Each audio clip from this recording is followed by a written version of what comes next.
Terima kasih banyak. Bismillahirrahmanirrahim. Assalamualaikum warahmatullahi wabarakatuh. Hai teman-teman yang ada di Indramayu, apa kabar hari ini? Mudah-mudahan sehat dan bahagia senantiasa. Salam hormat saya, salam sayang buat Kak Meli. Kita doakan mudah-mudahan cepat sembuh ya suaranya. Juga salam hormat saya ke Kang Harli. Wah, senior, dan kalau Kak Meli rakyatnya, kalau saya fansnya. Kang Harli itu udah ikutan DLA ya Kang ya. Congratulations, keren. Digital Leadership Academy.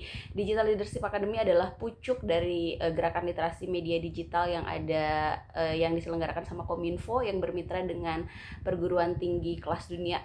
Keren, mantap. Juga salam hormat saya juga untuk Cassandra yang sebentar lagi akan juga pemaparan.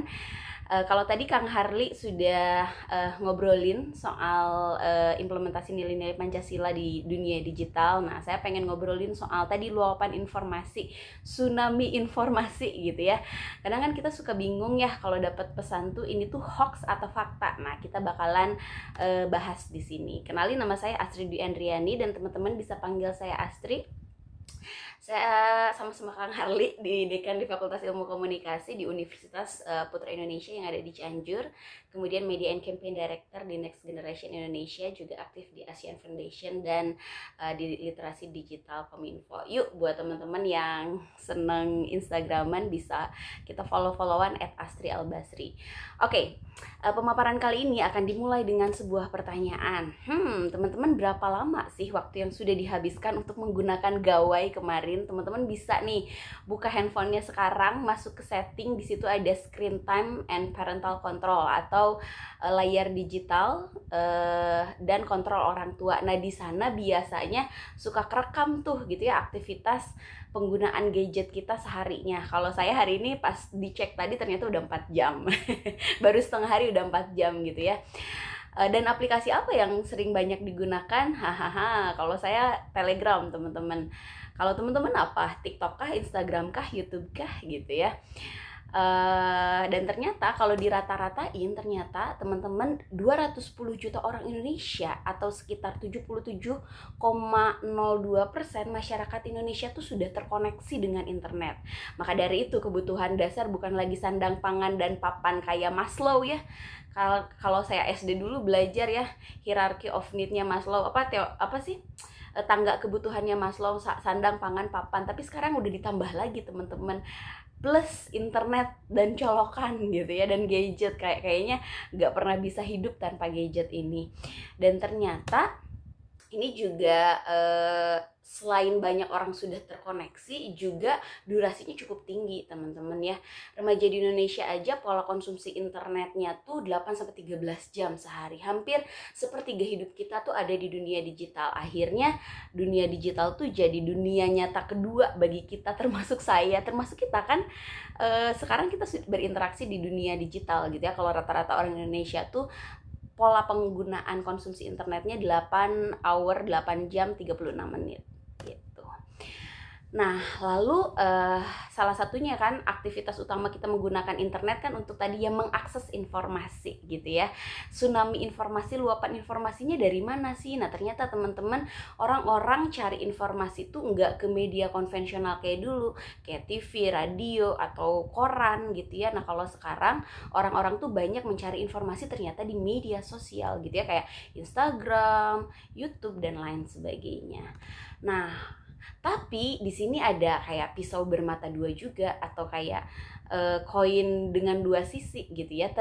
Ternyata gitu ya, penggunaan media sosial tuh diiringi gitu ya. Netizen juga menemukan bahwa media sosial itu juga mirisnya menjadi sumber hoax gitu ya. Di media apa saja sih yang menjadi sumber hoax?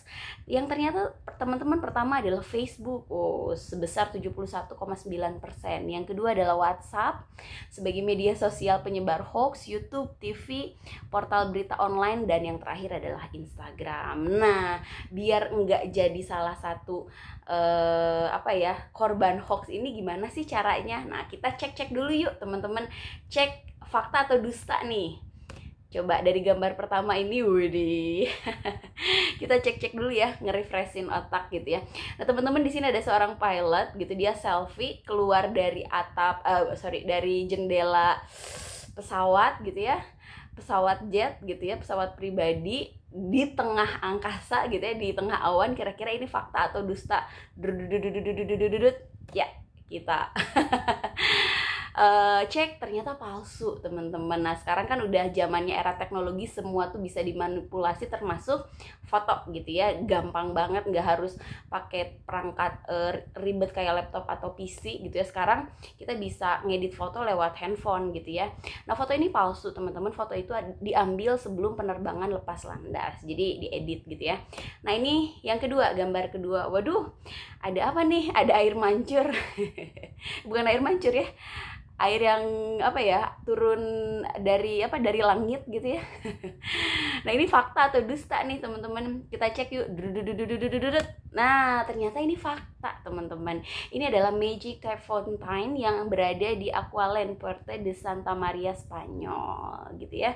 Kadang kan kita suka bingungnya ini tuh fakta atau dusta gitu ya, hoax atau enggak gitu. Nah terakhir kemarin nih gonjang-ganjing gitu ya,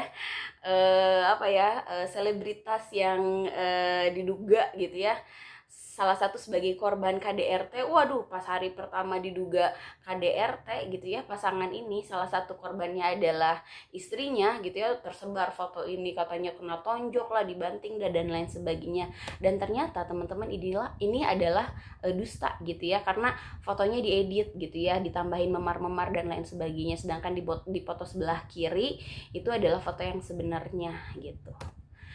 Nah, pada akhirnya hoax adalah salah satu isu utama atau tantangan utama di literasi media digital gitu. Nah, makanya kenapa sih sampai sekarang Kominfo masih jor-joran gitu ya meningkatkan literasi media digital, karena ini gitu ya, ada penjahatnya hoax ini gitu ya, yang paling rendah yang kita lagi jalanin sekarang gitu ya.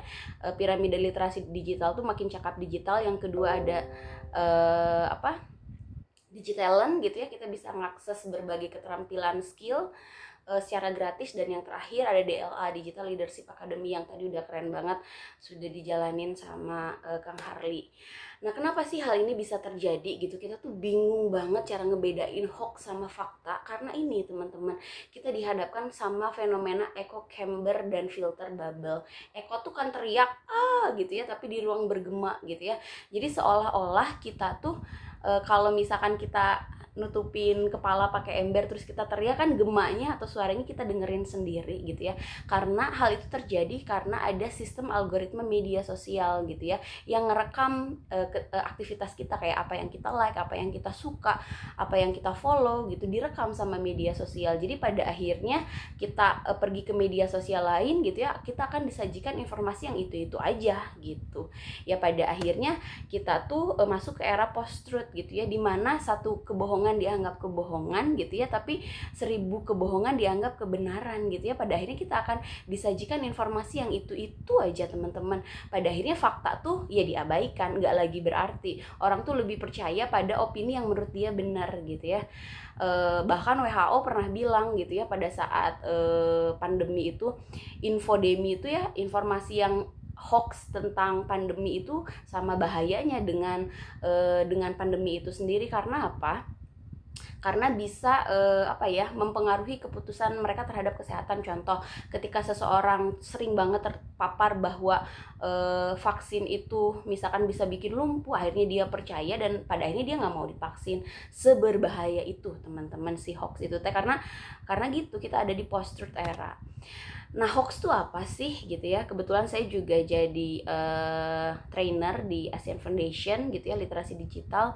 Nah setidaknya ada 3 hal teman-teman ya, klasifikasi hoax. Yang pertama adalah misinformasi, yakni informasi yang salah tetapi tidak dibuat dengan tujuan menyebabkan kerusakan. Contoh, kita dapetin nih pesan WA gitu ya, tanpa kita telusuri dulu kebenarannya, kita udah asal share aja gitu ya. Karena sekarang tuh ada fenomena yang namanya FOMO teman-teman. FOMO tuh fear of missing out gitu ya. Jadi orang tuh ngerasa resah dan gelisah kalau ketinggalan berita viral gitu ya.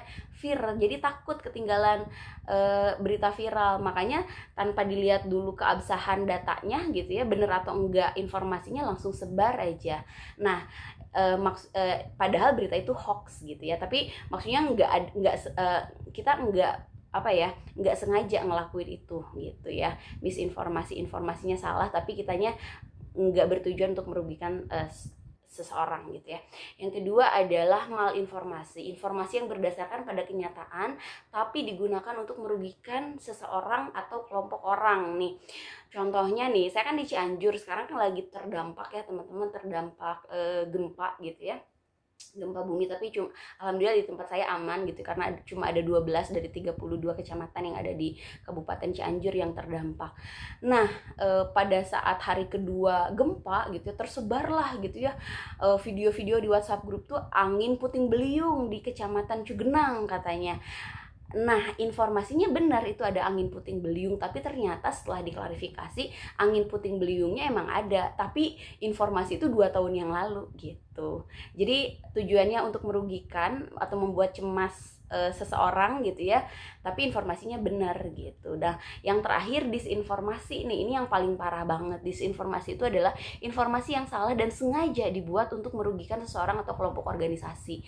Nah, jadi ini juga terjadi di Cianjur gitu ya, di WhatsApp grup beredar gitu ya, bahwa ada puluhan bayi di RSUD, di Rumah Sakit Umum Daerah Kabupaten Cianjur yang katanya mau yang mau diadopsi. Wah, cepet adopsi gitu ya, jangan sampai diadopsi oleh golongan golongan agama lain gitu ya, dan lain sebagainya. Nah, itu udah informasinya salah, ditujukan untuk merugikan beberapa pihak. Nah, ini itu adalah disinformasi dan bahaya banget teman-teman. Nah, kenapa sih pada akhirnya hoax tuh bisa merajalela? Selain tadi fenomena echo chamber, filter bubble, terus post truth, ternyata yang menjadi salah satu hoax tuh merajalela adalah yang pertama adalah sikap mengambil kesimpulan hanya dari judul gitu. Jadi lihat fotonya aja, baca judulnya aja tanpa membaca berita gitu ya, langsung gitu ya percaya. Itu yang pertama. Terus yang kedua, tidak mencari tahu sumber lain, nggak klarifikasi dulu gitu ya ke sumber yang lebih terpercaya atau kredibel. Yang ketiga, pas dengan perasaan atau keyakinan kita, yaitu ya era post truth. Yang selanjutnya adalah sering muncul di WA atau media sosial, tergiur iming-iming pahala. Nah, ini suka ada nih di WhatsApp grup keluarga. Saya juga kadang bingung, aduh pengen keluar dari WhatsApp grup keluarga, kagok gitu ya, segan, tapi kalau dilanjutin banyak hoax, mau negor, aduh banyak tetua-tetua gitu ya, suka kagok. Suka ada kayak gini, sebarkanlah ke 10 orang informasi ini niscaya esok hari kamu akan mendapatkan kebahagiaan. Jangan percaya, itu hoax teman-teman. Yang selanjutnya adalah mudah percaya pada sumbernya. Nah, yang selanjutnya adalah nih, kita harus tahu ciri-ciri hoax utamanya di media sosial.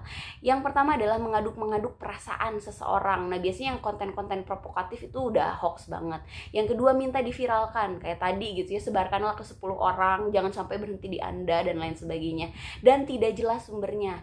Kalau teman-teman lihat di WhatsApp grup terus nggak ada sumbernya, nggak ada link yang bisa diakses, itu berarti hoax.